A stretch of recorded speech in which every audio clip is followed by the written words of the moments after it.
प्रयागराजमध्ये काही वेळात महंतांच्या अमृत स्नानाला सुरुवात होणार आहे। ब्रेकिंग बातमी आपण पाहतोय। 13 शाही आखाड्यांचे महंत हे अमृत स्नानाच्या तयारीत आहेत। संगम घाटाकडे साधू महंत जाण्याची तयारी सुरू करण्यात आली आहे।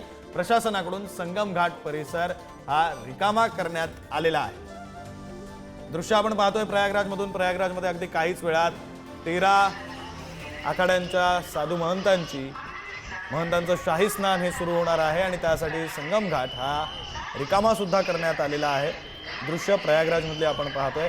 खरं तर सकाळपासून या संदर्भातला संभ्रम होता की शाही स्नान केलं जाणार की नाही, अमृत स्नान केलं जाणार की नाही। सुरुवातीला अशी माहिती समोर येत होती की आखाड्यांच्या प्रमुखांनी असा निर्णय घेतलेला आहे की अमृत स्नान हे स्थगित केलं जावं। त्यानंतर माहिती समोर आली की गर्दी कमी झाल्यानंतर अमृत स्नान केलं जाईल, शाही स्नान केलं जाईल आणि त्यानंतर आत्ताचा ताजा तपशील असा आहे की अगदी थोड्याच वेळात हे अमृत स्नान, शाही स्नान हे केलं जाणार आहे।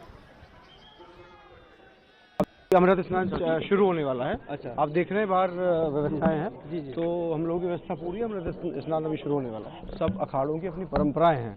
जैसे जो अखाड़ा जाना चाहेगा वैसे पुलिस प्रशासन उनका सहयोग करेगा। नहीं, हम नहीं रोक रहे हैं। हाँ। संगम पे ही स्नान होगा और जो परंपरागत रूप से चीजें होती है सब होंगी।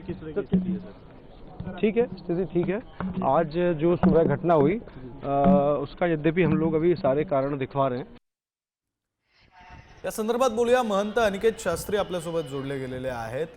अनिकेत जी, प्रयागराजमध्ये कालपासून नेमकं काय घडतंय? वेळोवेळी आम्ही तुमच्याकडून सुद्धा माहिती घेतोय। आता नेमकं काय घडतंय? थोड्याच वेळात शाही स्नानाला सुरुवात होणार आहे असं समजतंय। जी जी जी, जय श्रीराम। मुहूर्ताचा सन्मान राखला जावा, कारण की 144 वर्षानंतर हा योग आलेला आहे आणि अमावस्येचं विशेष महत्व सांगितलेलं आहे धर्मशास्त्रामध्ये।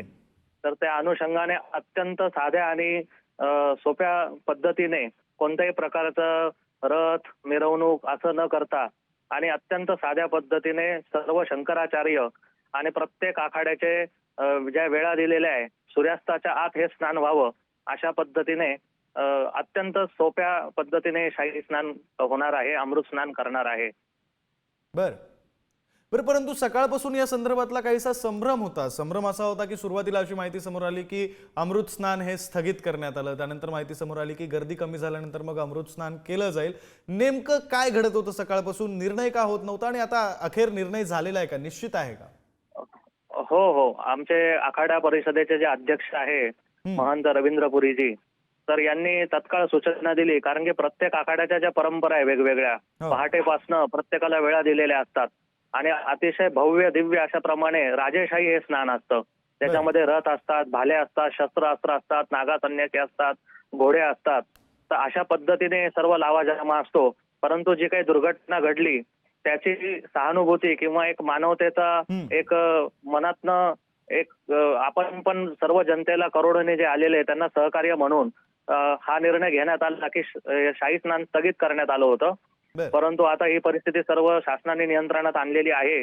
तर असं ठरतंय की हे मुहूर्ताचा सन्मान राखला गेला पाहिजे आणि अत्यंत साध्या पद्धतीने हे शाही स्नान संपन्न व्हायला पाहिजे। बरं, धन्यवाद अनिकेत शास्त्री, तुम्ही पुढारी न्यूजची ही सविस्तर बातचीत केली यासाठी। वेळोवेळी तुमच्याकडून अपडेट्स घेत राहू। तुर्तास धन्यवाद।